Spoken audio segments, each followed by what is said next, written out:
Okay, so Susie, the London Toy Fair is what I've been up to, and I've put together a little report, which I'm hoping will feature some video, which you'll probably see on the screen right now for those of you lucky enough to be watching the video version of this, but I'll also try and describe it in case you're going audio. It was a great show at Olympia, Susie, which they're doing up, by the way. It's quite an incredible project. So Olympia goes from strength to strength. And the Toy Fair actually this year, which I kind of go to every year, was actually really, really good. In fact, it was so good that a lot of people who normally then go on to Nuremberg, which is even bigger, are not bothering with the German show because London did itself so proud. So starting off with gaming hardware, you remember 8-Bit Do? They're sort of really nicely designed retro gaming items, things like Bluetooth enabled controllers styled after old, Nintendo controllers, that sort of stuff. They have released quite recently a controller called All Button Arcade Controller. Not the best name, but there you go. It's for the Switch 2 or Windows. It's got Bluetooth, 2.4 gig wireless wired connectivity. Why am I telling you about it? Because it's super skinny. So it's got loads and loads of buttons.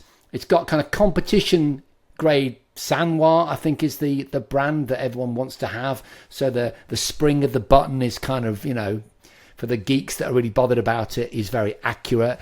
A really good sort of stick and all that kind of connectivity, but in a super really thin form factor. It's quite beautiful. And hopefully there's an image on screen right now that should explain what I'm getting to. But it's a really nice piece of kit. And if you're in the market for a kind of do-it-all, arcade stick, you can't go wrong with this one. Talking about arcade machines and that sort of stuff, Arcade 1-Up, they make these really inexpensive it's like the IKEA of arcade machines, right? Yeah. They're slightly smaller than the full-size version, but not so much that actually, unless you're a real arcade aficionado, if your neighbours come round, they'll probably think it's an old-school arcade machine. And anyway, they've made Time Crisis, the one with the guns. You don't just get one, you get two guns, and you get the foot pedal to reload. And it's really, really good, bringing the classic light gun arcade experience into your front room. There's also another one as well that I saw, the same game, Time Crisis, and it's called, the company that make it are called Game, but they're spelled Game, which is a bit confusing. But anyway, this enables you to use light guns and the foot pedal, but on a modern television. Now, until recently, that has been impossible. Now, I don't quite understand why technologically, but apparently it's because light guns work with CRT TVs, cathode ray tubes, but they don't work with modern flat panels like OLEDs and all the rest of it.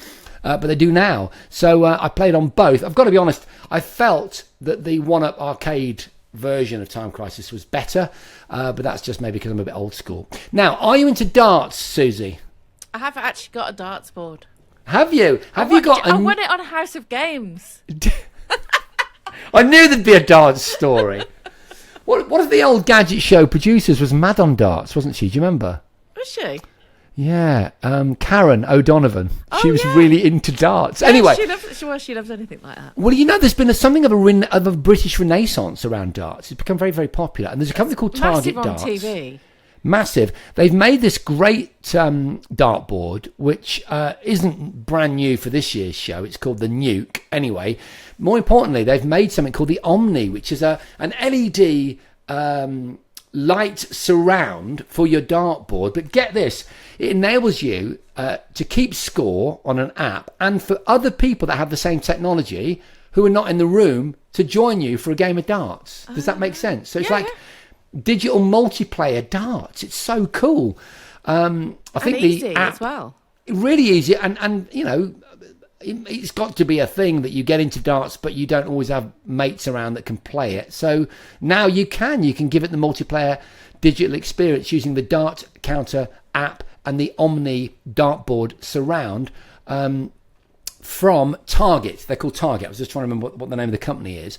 And they also had something super cool, which you should be able to see on screen right now, because they allowed me to unbox it, which is the Star Wars Luke Skywalker Jedi Knight First Edition Dart Set. Now, they've got the Star Wars moniker, but they've done something really special with it. They've made a limited 2,000 numbered set of darts. There's only 2,000 of these available. They're 95% tungsten, CNC milled barrels. As soon as you say CNC milled, I'm in. You've got interchangeable Swiss point options. If you're a darts player, I'm sure that means something to you. Basically, this is cool. It looks like Luke's lightsaber.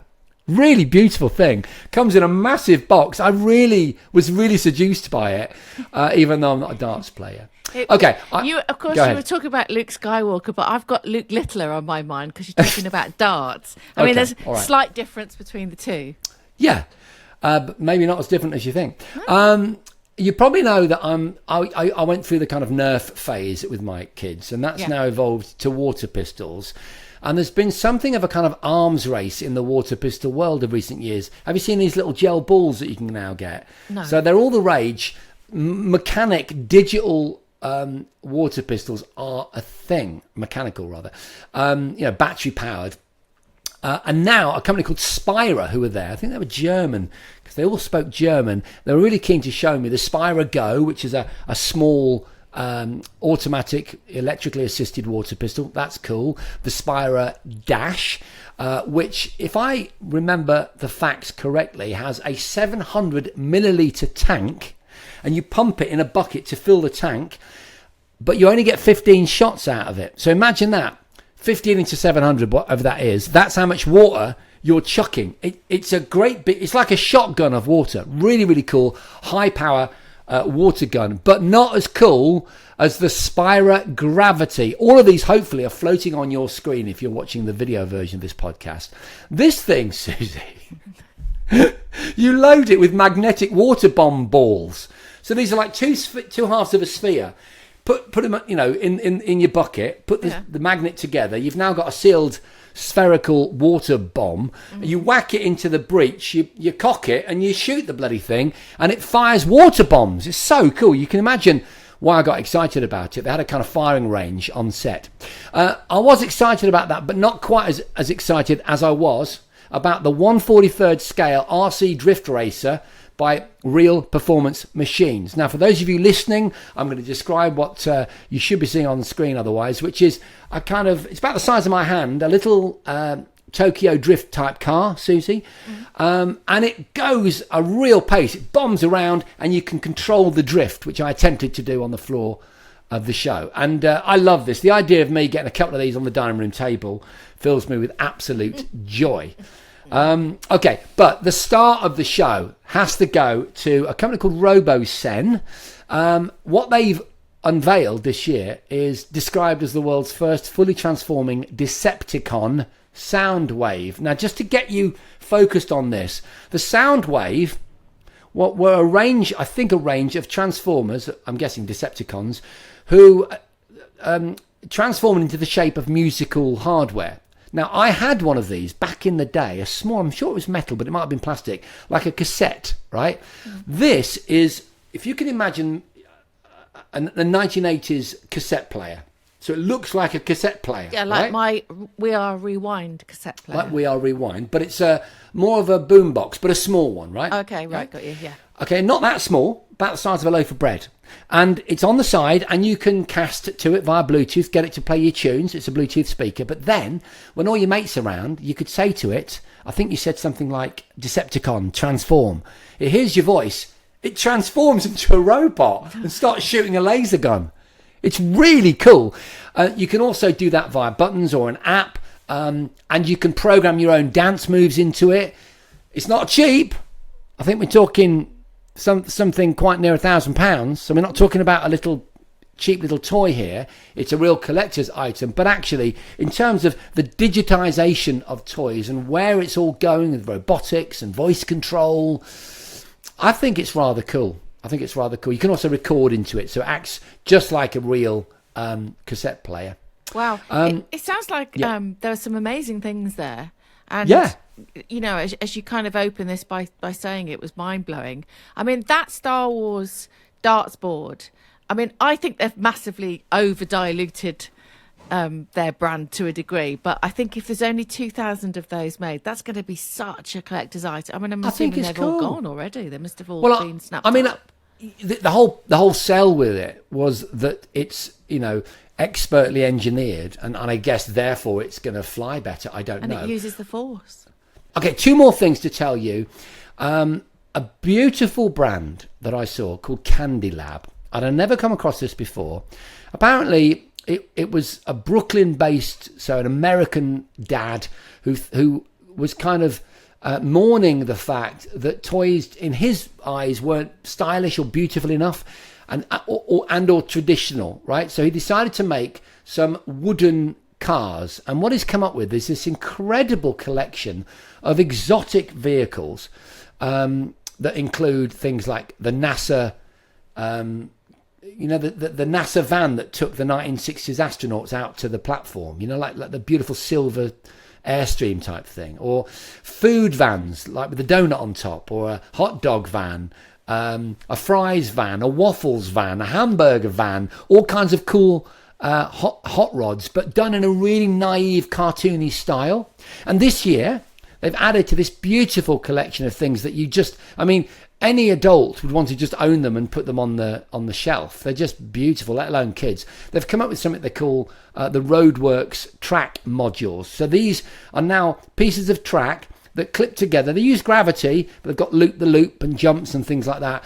And it's just really very, very beautiful. So you can play it with your kids, but you can also just keep it on the mantelpiece. And anyone that comes around will pick up the hot dog van and say, that is absolutely beautiful. So that's Candy Labs. And for me, it was one of the hot finds at the toy fair. They've also got a VW Beach bus, which is made out of beach, so they spell it BEACH, and it's a kind of old school VW with a magnetically attached surfboard on the top. Absolutely beautiful. There was a range of games that I found, but I don't know who makes them, so if anyone listening or watching could find out who makes them, I'd love it. These were really hot off the presses, not released yet. They've got this Universal, the movie franchise, agreement to make card games based on classic 80s movies like Jaws, E.T., Back to the Future, games including names like You're Gonna Need a Bigger Boat, Clever Girl, that's of course Jurassic Park, Great Scott, E.T. Phone Home. These are card games, but you get the card games in a kind of fake miniature VHS sleeve, so it's super retro. I really like that. Anyway, finally, for many people, the big talking point of the show came from Lego. You may have heard about this because it's been in the mainstream press. They've come out with something called a smart brick. Susie, have you heard about this thing? Yeah, I saw that when I was looking at the CES stuff.